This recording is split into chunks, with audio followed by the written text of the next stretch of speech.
It is possible for a Christian to be right, yet wrong. See, you can be right in what you are saying, but if you say it without love, no matter how right the words are, you are wrong. If you don't have love, truth freezes. Our job is to be true to the great fundamentals of the faith. Nobody believes that in this room more than I do. My whole life has been given to teaching this book verse by verse, sometimes word by word. My whole life is involved in truth. And so I care about the great fundamentals of the faith. But one of the things I have to remind myself is that the greatest fundamental of all is love. And we need to pray that God would keep us from speaking His truth with the devil's tone in our voices. I think this is why humility is becoming more and more important to me all the time. I'm about to decide the Puritans were right. Humility is the most important thing. You can't love without it. You can't walk in truth without it. You won't pray without it. The humility is the overriding virtue in all of life.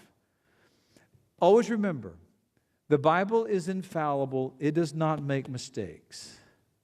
But you and I, we are fallible. Now, I want to teach you a well-known principle from the early days of the church. It's been about 1,500 years people have used this little trait, this little teaching, and I want to walk with you through some of the traits of it.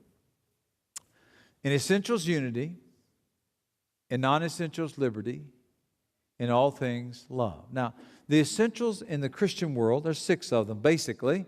The Holy Bible, infallible Bible, the virgin birth, which proves that Jesus was God, His sinless life, which gave Him enough credit to pay for the sins of the world, the blood atonement that He went to the cross to pay for the sins of the world, the bodily resurrection, that He rose from the dead to prove that He was God and to prove that everything He had said was true, and then the literal return of Christ to earth again, that someday Jesus is going to come back to earth as King of Kings and Lord of Lords. Now, those are the essentials, and in those we need to agree. We need to hold those and be proud of that. But in non-essentials, there's liberty. This county has, I think, 400 churches in it.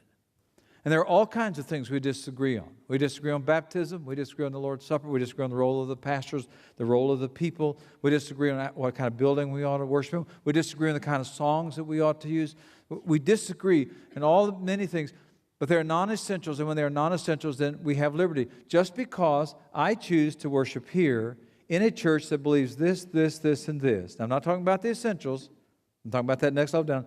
Just because I believe this, this, this, and this does not make me any better than the church up the street. Does not make me any closer to God than the churches this way that I disagree with. So in non-essentials, everybody has liberty. But then the bottom line is, in all things, love. Because even if you're disagreeing on essentials, you should be so kind to people. As I said, you should be so kind to them, they're going to think, does he not know that we disagree on this? You should be so gracious. Your words should be so soft that people are literally stunned at your loving them with truth.